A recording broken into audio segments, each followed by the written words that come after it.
All right. Good evening, everybody. I really wanted to go through this, not really an essay, it's a paragraph, a few paragraphs that Moreno, Rav Ariel Bar Tzadok Shlita, who I consider to be one of the most important rabbinical figures today, even though he's very controversial. He's saying something here that's not controversial, and he's saying something that not only it's not controversial, it's what the mainstream want to hear. The reason I'm sharing this is because he's saying it in a respectful way. I've spoken to him on a number of occasions, not that often. I met him once. But every now and then when we talk on the phone, he asks me about Reb Asher Mesa. And he comes down and he says he's spoken to him. And basically his feeling about Rabbi Mesa is he's a little unconventional, but he's following the Ikar Hadin, and he's a kosher Jew.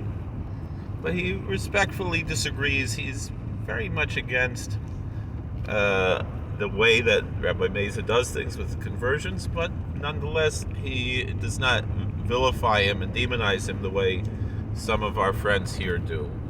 And I think this is a worthwhile article. I'm not going to argue against Rabbi Bar Tzadok because I essentially agree with him, and really, knowing Asher Mesa personally, not just the archetype that he's come in to be kind of a low-key figure, not low-key, but like the trickster Loki in the eyes of many people who just don't know him.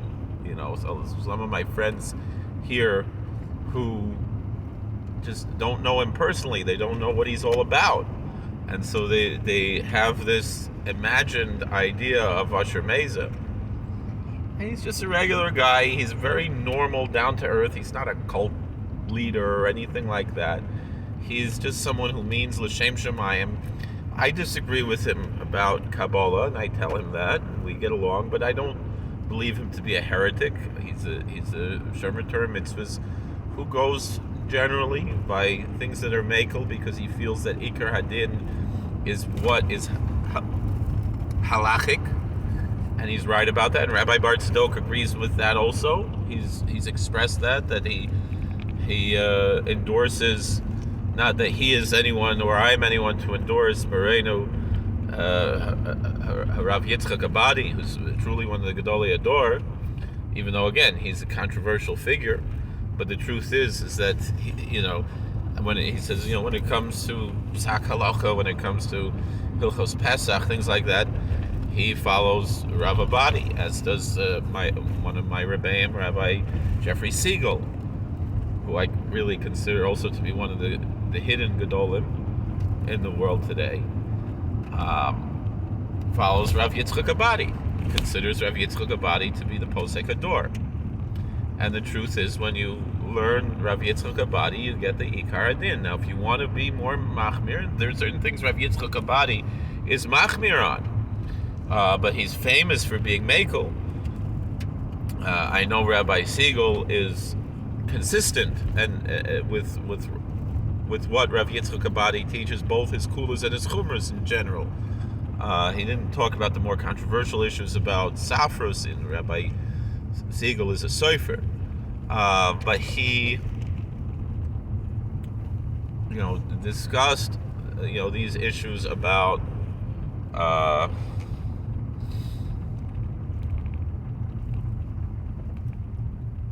in halach. One example that I know Rabbi Siegel is very machmir, that he has to wash before, on Shabbat day, before Chatzos Hayom, and according to the Chumrah of Chatzos, not the opinion of Rav Moshe, which is also the opinion of the Aruch Shulchan, that Chatzos is always just about 12 o'clock, and obviously daylight saving time is 1 o'clock.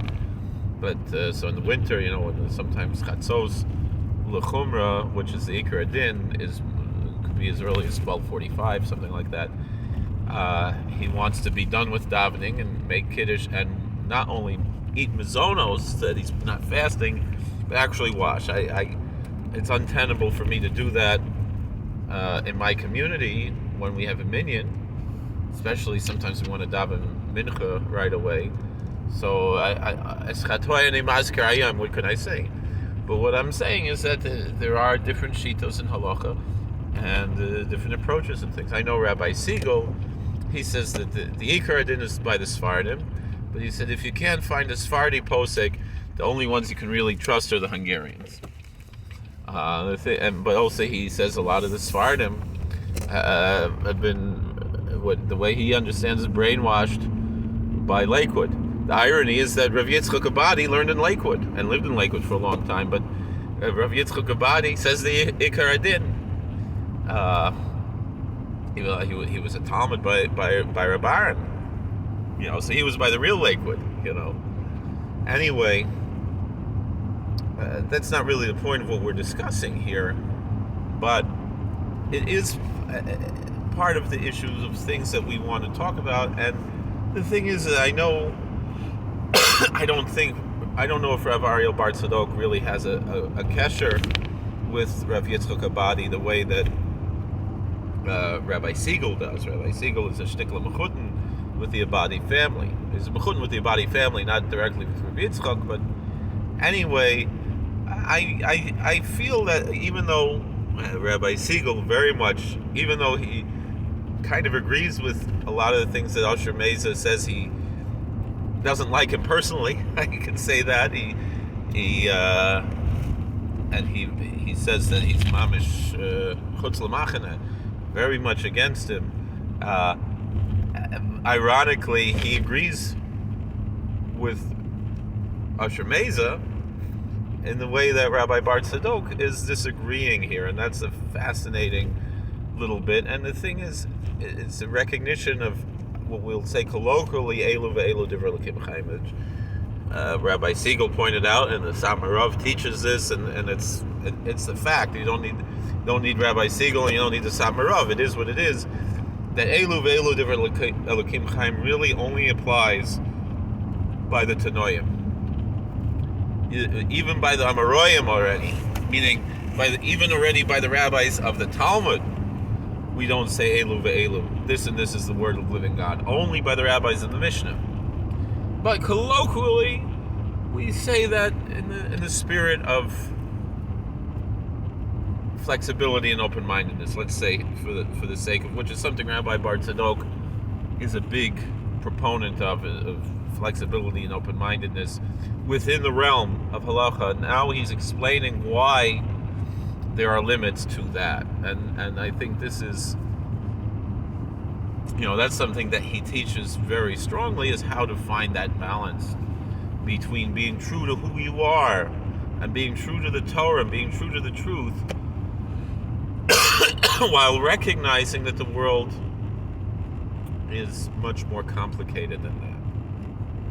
Finding the different shades of gray and not merely the black and white. So let's read where Rabbi Bar Tzadok says. I believe that Rabbi Bar Tzadok, as he professes, when he writes, he enters into a meditative state.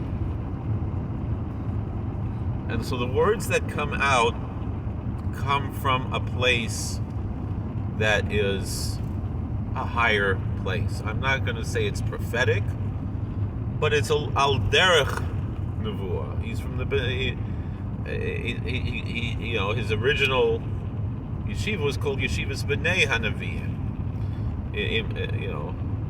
Im loy neviim heim b'nei neviim heim. If they themselves are not prophets, they are the sons of the prophets. Even though what Amos said, I'm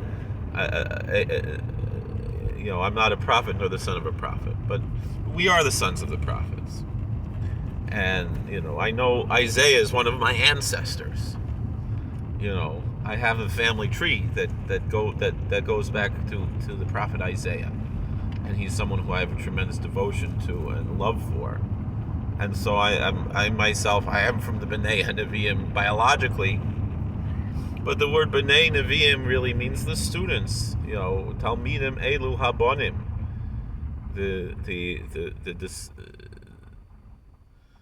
when the scripture says the children, it means the disciples, and we all are the disciples of the prophets.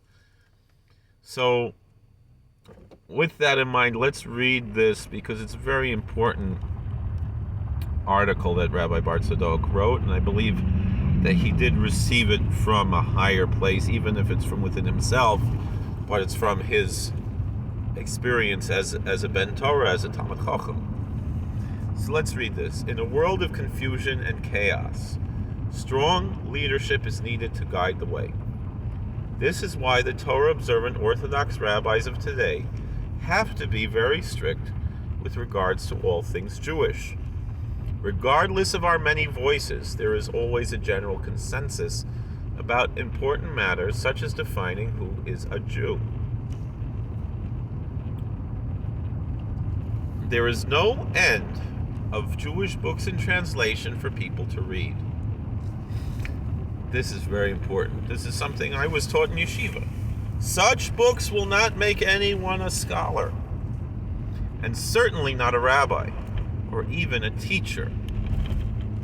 Navigating the great ocean of Torah study requires proper professional education in a proper Orthodox yeshiva under the guidance of proper Orthodox rabbis. There is no substitute for this. For those who want to be Jewish, to study Torah, and even to become a legitimate rabbi, the doors are open to you, but you must walk through the right doors in the right way. You will not be accepted in the greater Jewish community if you go about doing things your own way. Either conform to the general standards of the greater community of Torah-observant Orthodox rabbis, or do not expect to be welcomed and embraced by them. Or do not expect to be welcomed and embraced by them. Right? Rabbi Bar Tzadok is a Baalei Teshuvah. He's a very emotional person, but controlled, because he's a student of martial arts. But there's a reason why if he puts an exclamation point there, you have to read it with the exclamation point. If you want to remain isolated and alone, this is your choice. However, if you want to be embraced by the greater Torah-observant Jewish community, then you have to follow the rules. There is no other way. So find yourself an authentic, Torah-observant Orthodox rabbi, one who is in good standing with the general Torah community. Ask him for guidance. The doors are open. You are welcome. You must submit to and follow the rules laid down by the rabbis of today. This is a Torah obligation, and all the more so necessary in these times of confusion, chaos, and rebellion. Rabbi Ariel Bar Tzadok, the Kosher Torah School.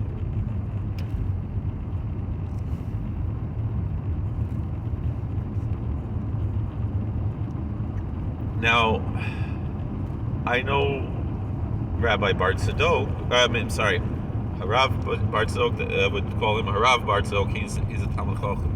Rabbi Osher Mesa, my friend, who I disagree with in a lot of things, but I still endorse him as being a Ben Torah, who lives al pi Torah and from Maminim b'nei Maminim. People accuse him of heresy. It's not a heretic. People accuse him of heteropraxy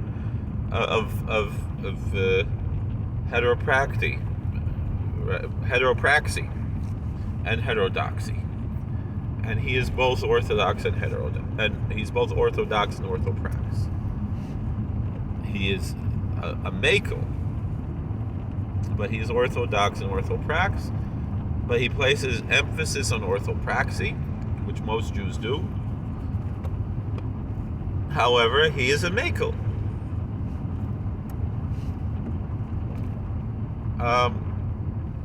It's interesting because I remember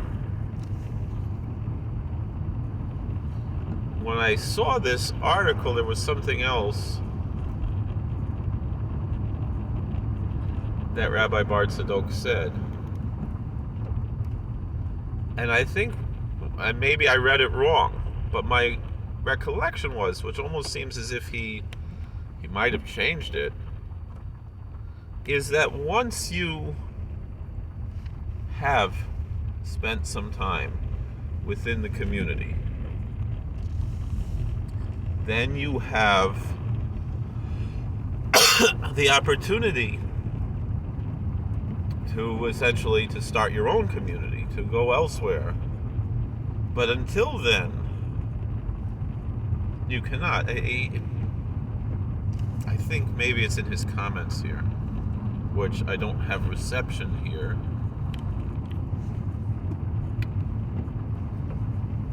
But he's essentially saying both the ger and the Baalei Teshuvah, both the convert who was not born Jewish and the revert, as the Muslims say nowadays, it's a good word, the one who was born Jewish. The Muslims call everybody a revert because they believe that everyone is essentially Muslim, right?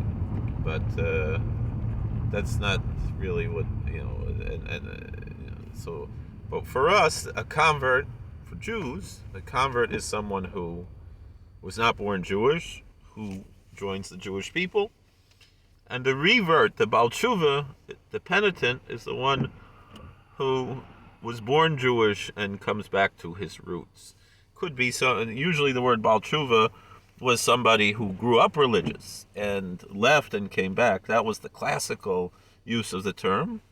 But eventually it became the term that is used for people like myself, my mother is Jewish.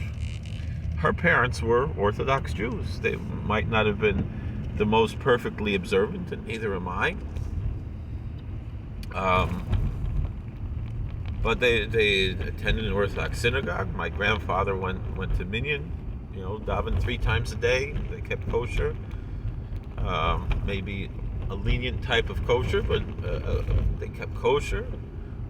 They kept Shabbos. Again, maybe some leniencies in Shabbos and some mistakes, some ignorance about how to keep Shabbos, but they didn't drive on Shabbos when I knew them. They didn't talk on the phone on Shabbos. A lot of other things they didn't do on Shabbos. And that's what I remember. And before my Zaidi passed away, I started already to be interested in Yiddishkeit, and he passed away, a little bit. And so on. We're talking about already around my bar mitzvah, and he passed away the year of my bar mitzvah, about 9 months later, something like that. And then that's my story.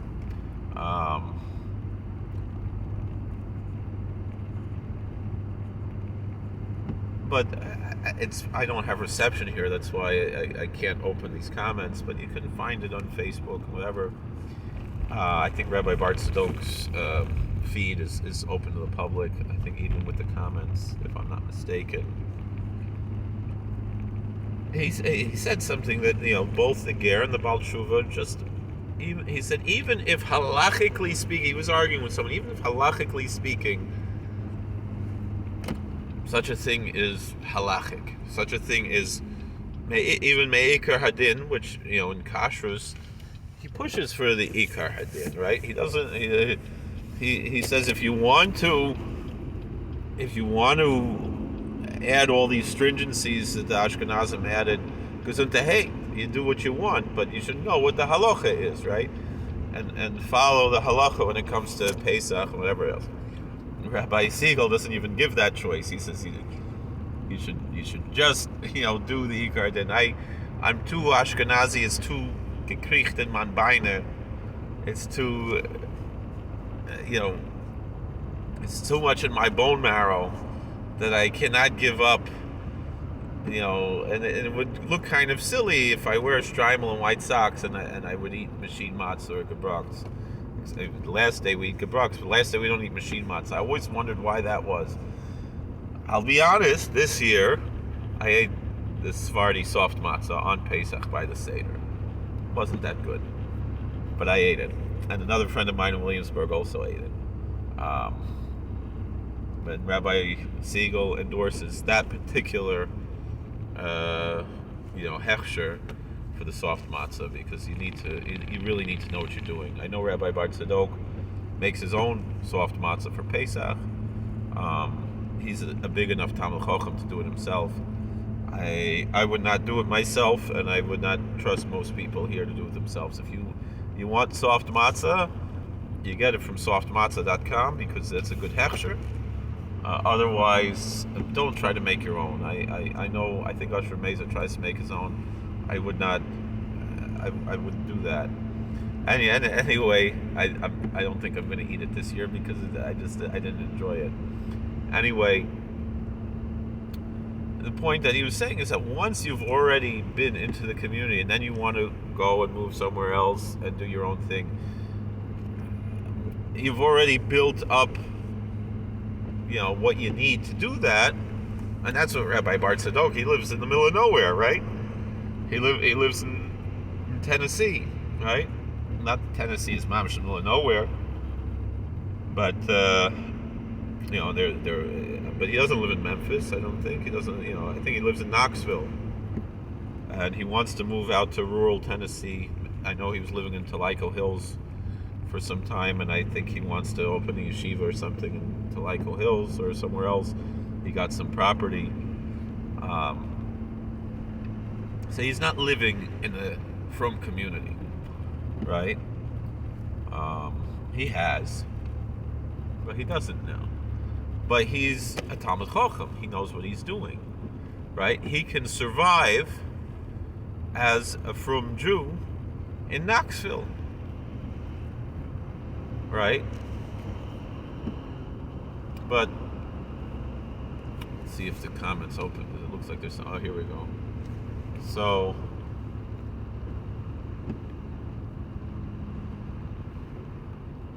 he's talking to Michael McIntyre, who comments, I know potential converts who follow the rules better than a large majority of other Jews and some rabbis. In fact, some of the expectations put on converts is different for others, and that bias is what caused the resentment and disruption of these people from being able to broad tachas kanfei Shechina with voice of shalahava, with understanding and patience. In fact, the halacha is to teach them the lighter things first, and then the heavier. If they insist to continue, we immediately welcome them and bring them before the Bezdin. That's the halacha. That's indeed, he's quoting properly from Shulchan Aruch. This all or nothing approach doesn't work, and it causes friction and division, and this will only make the workload heavier and harsher to unassimilate the non-Jew wishing to be admitted your gates. Sometimes the truth hurts. The red pill, blue pill moment isn't supposed to be an easy choice. So, Sof Kol Sof, Rabbi Bar Tzadok is a Talmid Chacham. This is what his answer is. So, things are today because they need to be this way. Too many compromised souls want to come to Judaism on their own terms. This doesn't work. True, in other times things were different. We don't live then, we live now. Things today are rightly strict. Those who disapprove always have other options. Torah Judaism is not a missionizing faith. People are free to come enter, but only in the right way. And I'll tell you a story that took place. Someone was my fan on YouTube years ago. He came to us in Virginia, so I've already been back in New York over 10 years. So it's at least 11, 12 years ago. Usher Meza was there at the time. A fellow comes with his wife and children, very clearly mentally ill, and he had a large family. His wife was Jewish, he wasn't. He wanted to convert. So his children were Jewish, and he wasn't Jewish. And they came up from a bad neighborhood somewhere in Florida, and he kind of just said he wanted to move into my house. Kind of wanted to abandon his wife and kids and move into my house. And I saw he was treating his wife with tremendous disrespect.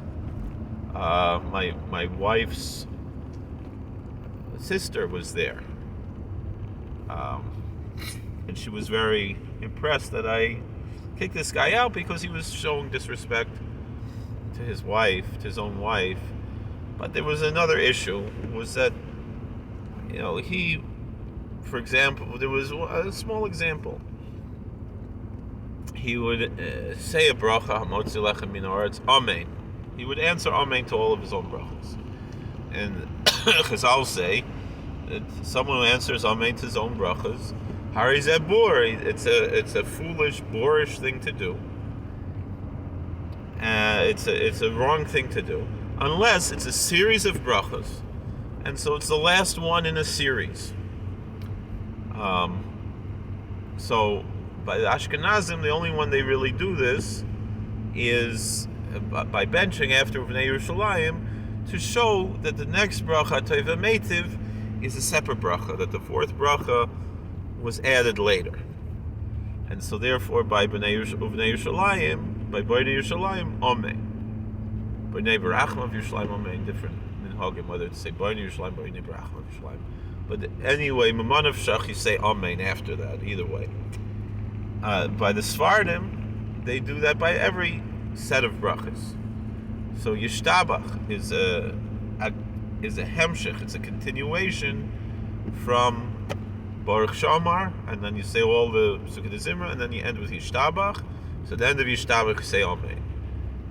Goal Yisrael, you don't say because it's a hefsek, even though I saw, I'm trying to remember which Rebbe it was, the Hasidic Rebbe in Borough Park, Kosny Rebbe, I think.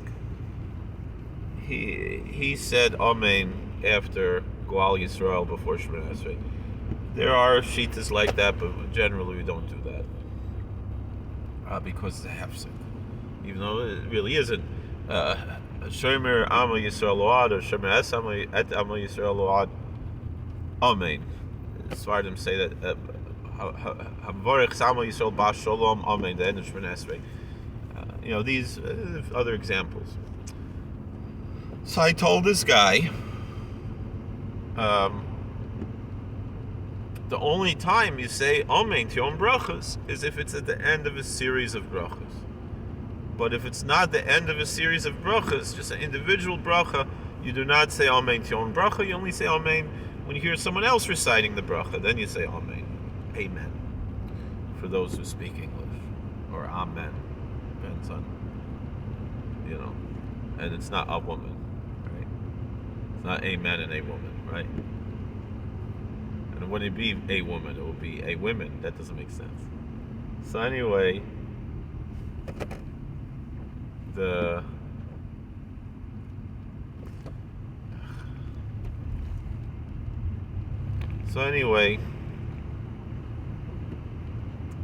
he said, well, I say Amen to my own brachas. So I said, if you do that, you can find it, you can make your own religion. You're not converting to mine. It's a small thing, it's a minor thing. But the fact that he would not be machnia, that he would not humble himself, he had to say, this is what I do, and I saw over Shabbos, he took his kids to the park, and he made the kids sit while he darshaned about whatever was on his mind. That, what he thought this is his Torah teaching, which it wasn't, it was nonsense. I don't even remember what it was. And he made the kids sit there and listen to his nonsense instead of going playing the swings and the slide at the park. And they had to be like chalishing that he brought them to the park. So I don't do that. I leave the learning for my kids to school. I don't push. I try to get them to, they want to see a video. I try that they should maybe enjoy a Torah video or something. I don't really push too much because I want them to get it on their own. I want them to earn it on their own. I have a cheshbon in that. I hope it's difficult, and I don't see it succeeding. So I'm going to have to get some advice what to do. But it's hard because a lot of the whole world they're not succeeding. So anyway. So I'm trying to just work on myself. And that's hard enough because I fail so often. But this guy, I saw he was emotionally abusive to his children, abusive to his wife, and he would not humble himself before a rabbi. And I'm not asking to humble yourself before me because I'm Rabbi Kolakowski, the Koblenzer Rebbe. I'm saying this is what the halacha is. And you have to humble yourself before the halacha. So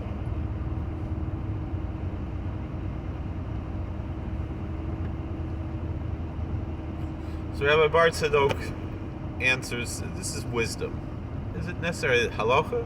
Is it necessarily what you have to do? No, this is common sense. This is Eitzah Tova. It's good advice. I remember Rabbi Orlovsky in Yeshiva. He said he taught in the seminary also, and one of the girls said something, well, that's only an Eitzah Tova from Chazal. He said, oh, you want Chazal should give you an Eitzah Ra? It's just good advice. You want they should give you bad advice? Right? So yeah, we should know the difference, but also, find the balance and know what we're doing. But this is wisdom. And wisdom is important. And it's worthwhile to read this. And it's, I remember Usher Mason was a little mad at me. I kicked this guy out of the house. But and I was with Usher on Besdin doing conversions a few times, and there were certain people I rejected. You don't have to fill in. I'm not converting you. So he says like this: common sense dictates that any potential convert should live in the Torah-observant Jewish community that they are preparing to join. This is also true for Baalei Teshuvah. One cannot learn to be properly observant from the internet. One needs to be an active member of the community, interacting with one's personal Orthodox rabbi. Once one knows how to be properly observant, and knows how to be mavdil bein kodesh l'chol, and can recognize Torah emet from sheker, then one has flexibility where one can live based on many factors of life, which whether such a move is chova or reshus is irrelevant, meaning whether this is obligatory in halacha or optional is irrelevant. It is smart and common sense. I would put the exclamation point over after that, which Rabbi Bar Tzadok doesn't. So I don't have to be medayik in that lack of the, but it's smart and common sense. He's saying it b'nachas. Divrei chachamim nachas nishmoim. There's nothing more that needs to be said, and that's true. Now, you have other questions. You have times when people, people that have no intention on joining a Torah observant community. It's a personal devotion. Or there are other reasons people convert. Maybe they don't want to live in a Torah observant community, but they want to at least not be violating this halacha of intermarriage. And Rabbi Bar Tzadok knows that. He knows that Rav Uziel, said that we should. Who was a Sephardic chief rabbi? He said that the rabbis should just convert people, whether or not they're going to be observant, as long as they're basically going to live in a Jewish way. I think the point that Rabbi Bar Tzadok is bringing here, the difference, is that we've come to a point where there are very devoutly religious people who want to join the Klal Yisrael, but are not holding with our belief system.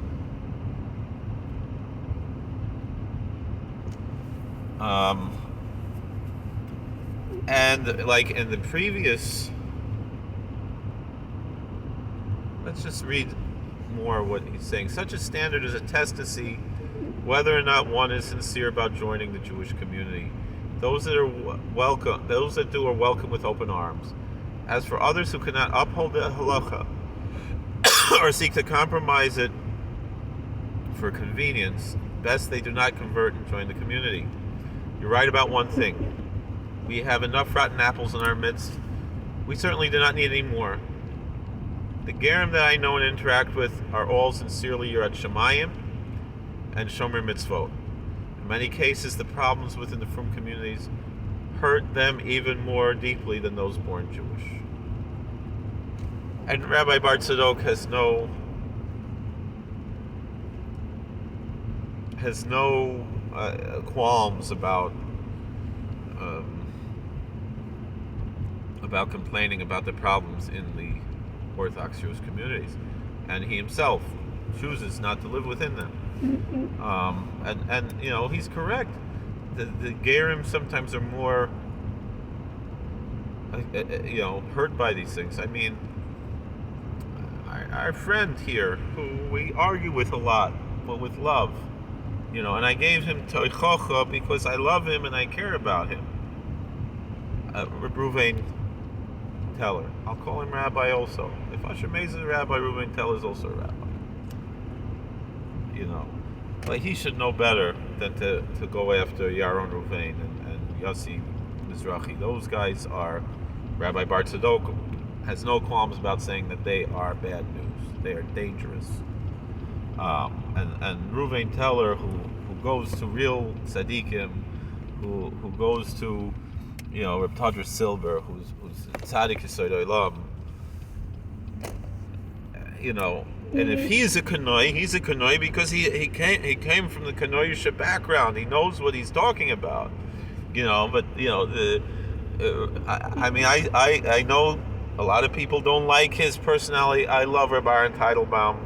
I consider him to be a very holy Rebbe. And I love Zalman Leib Teitelbaum also. Both Satmar Rebbes, they're wonderful people. They have their issues. They're not perfect. But I have a lot of respect for both of them. And I understand they have a lot on their shoulders, both of them. And I know both of them. Not very closely, but I know them. And they know me. And not like my Rebbe, not like the Calver Rebbe knows me, not like, even Moshe Weinberger knows me, who, we don't talk that often, I haven't seen the Calver Rebbe really in a few years. Baalei Rebbe knows me, Shadlovtzer Rebbe knows me.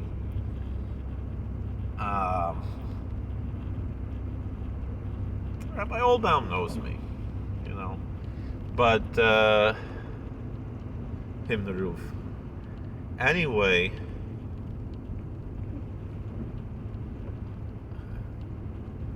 and Rabbi Fishbane, of course, knows me, because that's my Rav here. That's my. Anyway,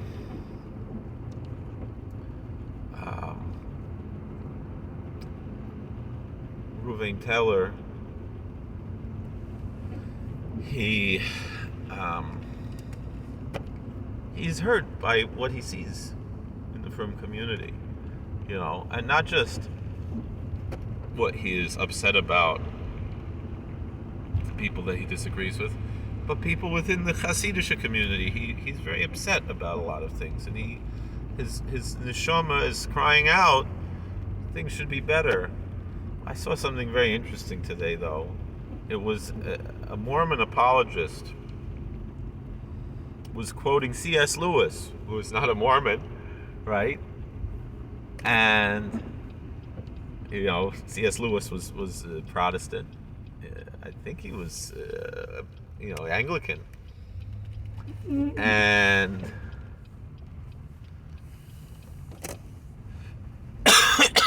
Lewis said, I wish I had the exact quote. He said, if someone their religious expression is all about finding the faults in other people's religious expressions, there's a problem there. It has to be fixed. And that's a problem that my dear friend Reuven Teller, he's going to say, oh, you're quoting our Christian, what's wrong with you? But, yesh chochma ba'amim tamin. Yesh chochma ba'goyim tamin. There's a claim that there's wisdom among the Gentiles. You believe it. It's not Torah, it's wisdom. And there is a problem with being too negative. You have to have a proper balance. There is a time and a place to be negative. There's a time and a place to give musar. But if that's all you're doing, there's something wrong. There's something wrong. And I get emotional about things. I get emotional, about Zionism. And I'm not anti-Israel. I try to be a little bit of a gadfly sometimes to get people to reflect and think and question their own little orthodoxies. And that's sometimes why I play the gadfly. I agree for the most part with the Satmar Shita, but also I have my own views. I feel about, I've said it before and people don't like it, but I feel about America the way the Zionists feel about Israel, and the truth is both of them are probably going to fall apart. And I don't, and Zionists are upset when Israel's falling apart, and I'm upset I see my America falling apart, because I had a lot of hope in this place, in this idea. Not about, you see, Eretz Yisrael is Kedushas HaMakom, Kedushas HaAretz. There's no Kedushas America as a piece of land, but the ideology is Chacham Adif Minavi. Yesh Chachma B'Goyim Tamin.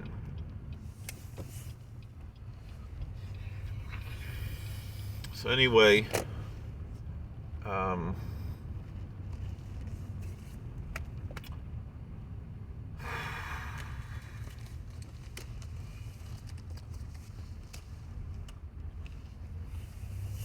point what I'm making here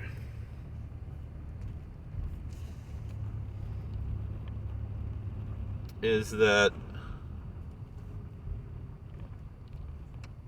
is he answering more of these?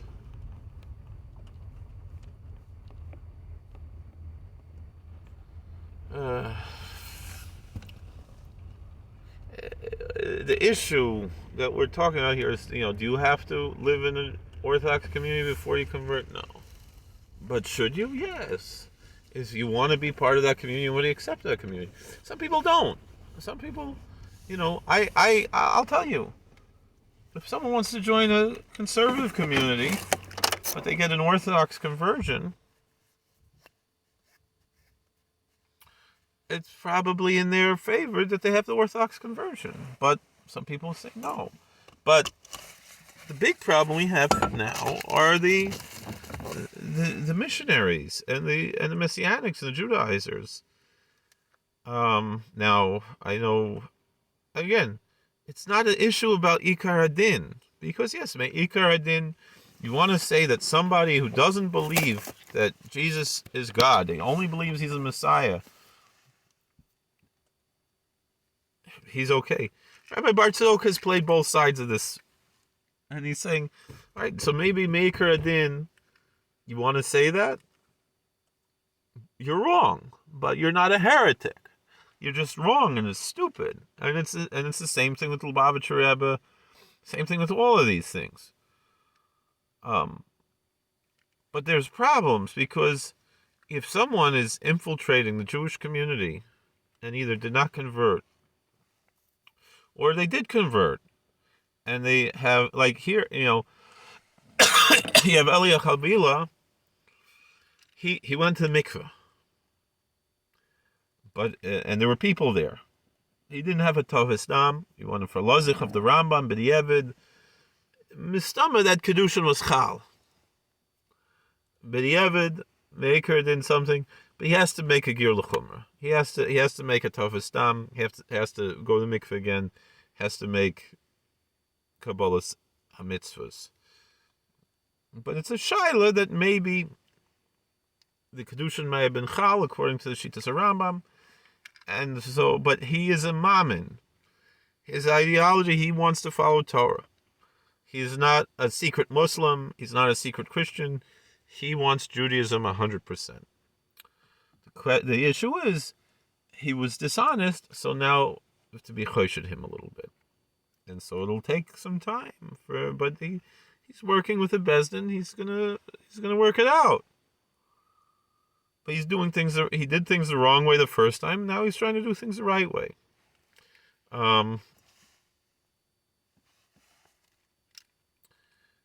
it comes to these missionaries who came in, now, this guy, El Cohen, this is a strange case, because this guy knows his stuff. He seems to be mentally ill. He's brilliant. He's a genius. but he's really messed up, right? And I mean, you see the things that he wrote over the years. It's brilliant, but he's you know. But let's say he went to the mikveh regularly. So again, according to the Rambam, but we see the things that he's professed to believe. It's problematic. He professes heretical views. So let's say even he was born Jewish, which he wasn't. Let's say he converted, which he really didn't. But say b'diavad, according to the Rambam, whatever. So the nafka mina is a sefer Torah shenichtav mina, sefer Torah shenichtav goy. Either it's burnt or it's buried, but you can't use it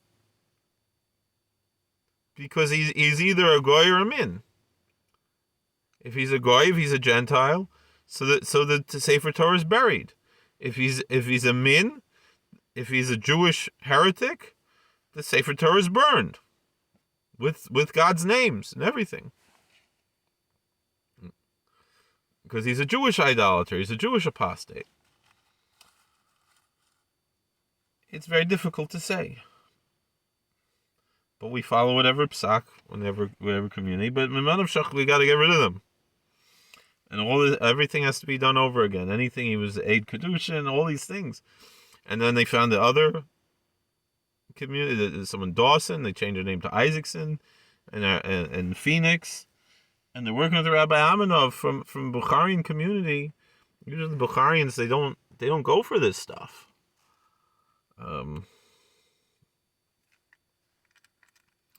So I don't know which Amenov this is. I went to school with Amenovs. I don't know what the story is, but it's again, did they ever convert? And so if they did, so it's Sefer Torah Shenichtav Min Yisoref, it has to be burnt. If they didn't convert, Sefer Torah Shenichtav Goy. Mimanav Shach, it's bad. And particularly that they're doing conversions and doing all kinds of things. This doesn't make any sense. And it doesn't make any sense not from a Jewish perspective, where it's just totally, and they're doing shechita, so it's nevela. It's really bad stuff. Either way, if they're Gentiles, it's a nevela. Just even if they're ben Noach, even if they're ger toshav, and if they're Jewish apostates, if they did some kind of conversion, because they weren't born Jewish, so then it's still a nevela. And like Tovia Singer said, it's just as bad eating the chicken that was slaughtered by a Gentile as eating ham, right? So these types of things, this is bad news. And the thing is, these types of things make it more difficult for the sincere Gerim who want to do things the right way. But then we want to talk about doing things the easy way. Rabbi Bar Tzadok said, do we really need more bad Jews? All right, but do we really need intermarriages? These are the types of questions you have to balance out. Meaning, is it better, if a woman is pregnant, right, from a Gentile man, and they say they want to be frum, but they don't want to live in the frum community. I mean, the case, a girl grew up Hasidish, got married, got divorced, and now she says she's going to keep Shabbos kashrus, taras mishpacha, but they don't want to live in the frum community, or maybe they live in Teaneck. Whatever, I don't know. I don't ask too many questions with these cases. But every case is different. Or I had someone, they want to live in the conservative community. Again, so maybe it's better off they have an Orthodox conversion than to have a conservative conversion, where they may have women on the Bezdin, even though Shomer Shabbos. It's really b'diavad to have a woman on the Bezdin, right? We don't usually do that, You want to handle sich that there's some. So that's the story. But you need to have guidance. I talk to Rabbi Siegel. I talk to whoever it is before I do things. And there's certain things I won't do. I will not convert somebody who even believes that Jesus is the Messiah. Now the question is, we had someone in the shul who was a Baalei Teshuvah, who was who grew up, he's Jewish, born Jewish, and he had some questions maybe about Oiseish, about and some people said, no, you can't count him for a minion. He asked Rabbi Yitzchak. He said, not everything that's stupid, not everything that's wrong is heresy. So we could count him for a minion, but that doesn't mean that you go convert someone like that. So just because you can do something doesn't mean you should. Sometimes you can, sometimes you can't. You have to have the right balance of what to do. Just because something is Ikar Adin doesn't mean that it's wise to do. Not halacha is not moral.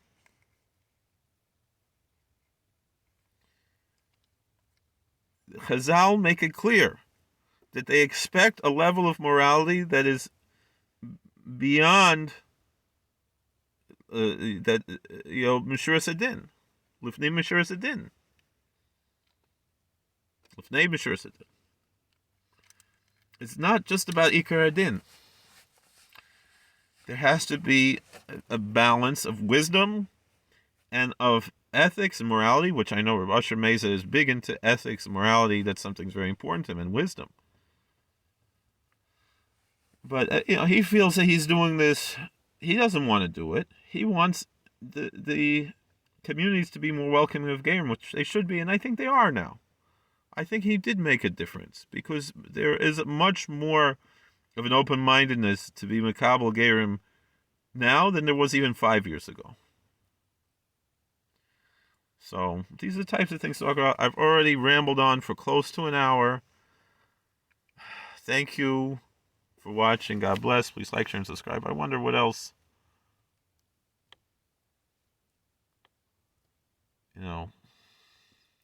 Rabbi Bar Tzadok did not answer this.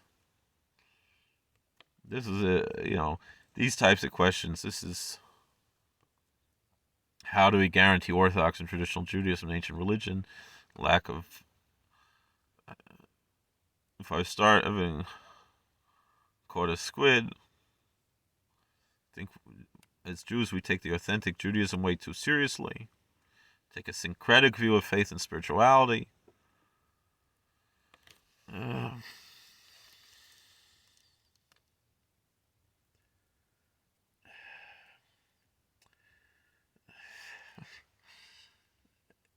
This is why I answered that we have a congregationalist polity. We have our Masorah that we follow. The Catholics have their apostolic succession. The Russian Orthodox have theirs, and the